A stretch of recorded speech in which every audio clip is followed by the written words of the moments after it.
So hello students, कैसे हो आप सभी लोग। स्वागत है आप सभी का हमारे यूट्यूब चैनल के ऊपर। आज के इस वीडियो में हम देखेंगे टॉप 5 मिस्टेक्स जो स्टूडेंट्स करते हैं, और 5 भी नहीं, एक एक्स्ट्रा देखेंगे। हर बार क्यों 5 ही, तो इस वीडियो के अंदर हम देखेंगे 6 ऐसे मिस्टेक्स जो स्टूडेंट्स करते हैं while preparing for MST-CET examination. और ये मिस्टेक कॉमन है, हर कोई स्टूडेंट इसको कर रहा है। तो आपको पता होनी चाहिए कि कौन से मिस्टेक्स है जो होती है प्रिपरेशन के वक्त, ताकि आप उसको अवॉइड कर सको और ताकि आप अपनी रैंक अच्छी कर सको, बढ़ा सको।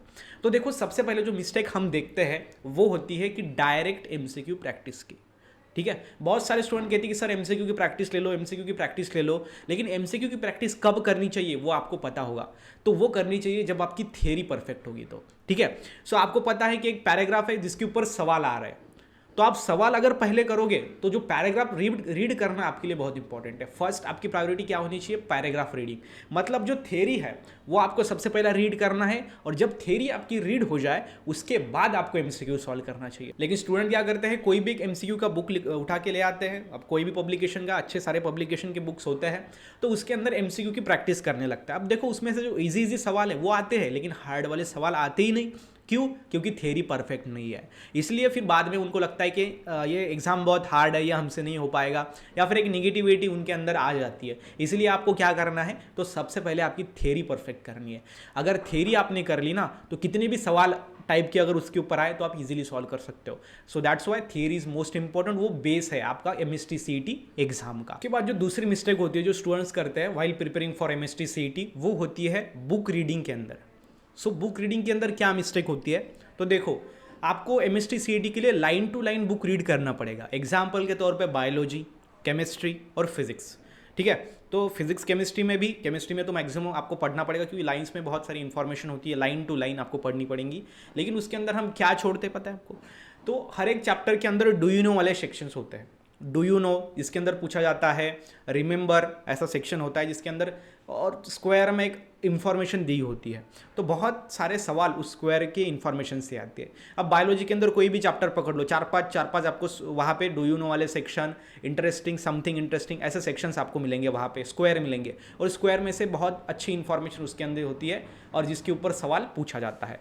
तो आपको क्या करना है, वो भी कंप्लीट उसके साथ साथ रीड करना है। अब स्टूडेंट को क्या लगता है कि एक आपका चैप्टर है और वो जो दिया गया है वो अलग है, मतलब उसके ऊपर सवाल नहीं आएगा, ऐसा नहीं है। तो उस चार्ट से, उस स्क्वायर से ही सवाल आते हैं मैक्सिमम। ठीक है, तो मतलब 8-10 सवाल तो आपको उसके अंदर से ही मिल जाएंगे। तो इसलिए वो भी करना आपके लिए बेहद ज़्यादा ज़रूरी है, जो कि स्टूडेंट्स नहीं करते। तीसरी मिस्टेक जो होती है जो स्टूडेंट्स करते हैं वो है रिमेंबर और रिकॉल के अंदर। तो रिमेंबर रिकॉल क्या होता है? तो देखो, स्टूडेंट पढ़ाई कर रहे हैं, थ्योरी पढ़ते हैं, उसके बाद वो MCQ की प्रैक्टिस करने लगता है। लेकिन उसके अंदर जब आप थ्योरी पढ़ते हो तो जो आपने थ्योरी पढ़ा है उसको रिकॉल करो, उसको रिमेंबर करो। क्योंकि जब आप एग्जाम में जाओगे तब आपको PCB अगर आपका ग्रुप है तो तीनों सब्जेक्ट का नॉलेज, तीनों सब्जेक्ट का कंटेंट, कंसेप्ट आपके माइंड में होना चाहिए।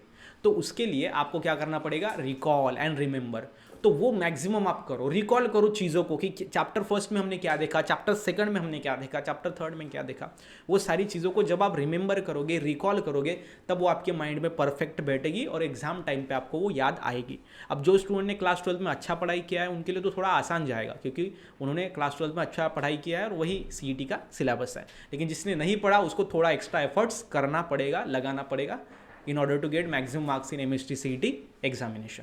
उसके बाद जो नेक्स्ट मिस्टेक होती है जो स्टूडेंट्स करते हैं वो है confusion between neat and MST-CET। अब ऐसे स्टूडेंट्स होते हैं कि जिनको पढ़ाई अच्छा हुआ है उनका, लेकिन वो कंफ्यूज रहते हैं कि नीट की प्रिपरेशन करें या MST-CET की प्रिपरेशन करें। उनको लगता है कि जब हम MST-CET की प्रिपरेशन कर रहे हैं तो क्या नीट के ऊपर हमको ध्यान देना चाहिए या फिर CET के ऊपर ध्यान देना चाहिए। ऐसा कन्फ्यूजन चलता रहता है, और जिसका कारण क्या होता है, प्रॉपर हम एक चीज़ के ऊपर फोकस नहीं कर पाते, और जिसके कारण जो है हमारा स्कोर अच्छा नहीं आता दोनों भी तरफ। तो मुझे ऐसा लगता है कि आपको सबसे पहले तो क्लियर करना चाहिए आपको CET करना है या फिर नीट करना है। ठीक है, तो आपका जो, अगर आपने सपोज नीट आपका फाइनल हो गया कि नहीं मुझे नीट क्रैक करना है, मुझे नीट टारगेट करना है एग्जाम, तो आपको नीट के ऊपर थोड़ा आपका झुकाव ज़्यादा होना चाहिए एज कम्पेयर टू MST-CET। लेकिन अगर आप लगता है कि नहीं MST-CET क्रैक करना चाहिए 100%, आपका टारगेट वही है, तो फिर आप नीट को थोड़ा बाजू में रखो। ठीक है, बाजू में मतलब साथ साथ कर सकते हो पढ़ाई, लेकिन कैसा है, जब टारगेट एक होगा तो प्रॉपर स्टडी हम कर सकते हैं, प्रॉपर प्लान हम बना सकते हैं। तो मेक श्योर आपका प्लान एक होना चाहिए, अगर नहीं है तो उसको जल्दी आप बना लो। उसके बाद जो नेक्स्ट मिस्टेक स्टूडेंट करते हैं MST-CET की प्रिपरेशन करते वक्त, वो होती है कि 11th स्टैंडर्ड के ऊपर थोड़ा वो ध्यान नहीं देते। आपको पता है 20% क्वेश्चन आपके 11th से आने वाले हैं। मतलब अगर बायोलॉजी का 100 मार्क का पेपर है उसमें से 20 क्वेश्चन 20 मार्क के आपको 11th से पूछे जाएंगे, और चैप्टर कम है, 4 ही चैप्टर है, मतलब हर एक चैप्टर 5 मार्क दे रहा है, तो इसलिए वो इंपॉर्टेंट है, उसके ऊपर ज़्यादा फोकस करना है। उसके साथ ही साथ फिजिक्स की अगर बात करें तो 50 आपके क्वेश्चन है 50 मार्क्स के लिए, तो उसमें से 10 मार्क्स के जो 10 क्वेश्चन है वो आपको क्लास 11 से पूछे जाएंगे। और केमिस्ट्री में भी वैसा ही है, 50 में से 10 क्वेश्चन क्लास 11 के पूछे जाएंगे। मतलब 200 में से अगर हम देखेंगे तो 40 मार्क्स 40 क्वेश्चंस आपको पूछे जाएंगे क्लास 11 से। अगर आपका पीसीबी ग्रुप है तो 200 मार्क का पेपर है, उसमें से 40 मार्क्स क्लास 11 दे रहा है। सिमिलरली जो मैथमेटिक्स है उसके अंदर भी 20 मार्क्स जो है वो आपको देता है आपका क्लास 11। इसलिए क्लास 11 के ऊपर आपको फोकस करना बेहद ज़्यादा ज़रूरी है। स्टूडेंट्स क्या करते हैं, क्लास 12 की प्रिपरेशन करते हैं, उसके बाद जब एग्ज़ाम समय सामने होता है, एग्ज़ाम के लिए बहुत कम समय बाकी है, तब हड़बड़ी में वो सारी चीज़ें होती नहीं है। इसलिए क्लास 11 के ऊपर पहले फोकस करो। उसके बाद एक सबसे बड़ी मिस्टेक होती है, वो होती है कि नोट्स मेकिंग के अंदर। देखो एमएसटी सीटी आपको कंसेप्ट्स पूछती है, आपको एग्जांपल्स पूछती है, आपको चार्ट्स में क्वेश्चंस आते हैं, आपको उसके एग्जांपल्स, उसके अंदर जो बड़े बड़े चार्ट्स होते हैं। ओके, जैसे कि बायोलॉजी की अगर बात करें तो डिसीजेज, उसके कॉजेटिव एजेंट, उसके सिम्टम्स और उसके ऊपर ट्रीटमेंट क्या करनी चाहिए, ऐसे जो चार्ट्स हैं ना उसको आपको याद कर लेना है, उसके एक प्रॉपर नोट्स बनाने हैं। अब नोट्स क्यों बनाने हैं, जब आपका कल पीसीबी का पेपर होगा, फिजिक्स केमिस्ट्री बायोलॉजी का, अब 3 सब्जेक्ट है, उसको कैसे रिवाइज करोगे। अब इधर बोर्ड की जो थ्योरी के नोट्स है वो काम में नहीं आएंगी, यहाँ पे आपको बहुत शॉर्ट वाइज जो कंसेप्चुअल नोट्स है सीईटी के वो बनाने पड़ेंगे। समझ में आ रहा है। तो कंसेप्चुअल नोट्स आप जब बनाओगे, जैसे कि आप साइड में देख सकते हो, ऐसे होते हैं कंसेप्चुअल नोट्स। ये नोट्स आपको क्या करेंगे, एग्जाम टाइम पे रिवीजन करने के लिए मदद करेंगे।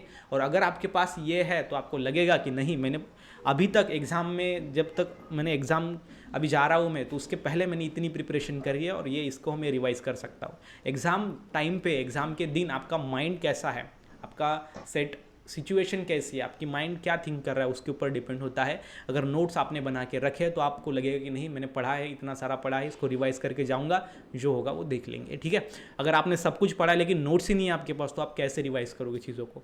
तो आपके सामने एक सवाल होगा कि क्या मैंने पढ़ा है या फिर नहीं पढ़ा। तो इसके कारण वो सारी चीज़ें के ऊपर आपको ध्यान देना है। तो इस वीडियो में मैंने आपको बताया 6 ऐसे मिस्टेक्स जो स्टूडेंट्स करते हैं बोर्ड प्रिपरेशन के बाद, जो सीईटी एग्ज़ाम होती है उसके अंदर। और मुझे लगता है कि आपने कभी ना कभी तो गलतियाँ ये कर रहे होंगे। आप मुझे आप बताइए कि कितनी गलतियाँ आप कर रहे थे, नीचे कमेंट करके अपना नाम, और मैंने ये इतनी गलतियाँ मेरे से हो रही थी 6 में से। ठीक है, मैक्सिमम स्टूडेंट्स कोई भी गलतियाँ नहीं कर रहे होंगे, लेकिन मेरा एक फ़र्ज़ है कि मैं आपको कुछ ना कुछ वैल्यू ऐड करने का कंटेंट प्रोवाइड करूँ, कुछ ना कुछ आपकी गलतियों को सुधारने का प्रयास करूँ। ये हर एक स्टूडेंट करता है, लेकिन मुझे लगता है कि आपको सबसे पहले मालूम होनी चाहिए, और वो आपको पता चल गई है। इसी के साथ ही साथ मिलते हैं नेक्स्ट वीडियो में, तब तक के लिए stay happy, stay motivate. Thank you so much.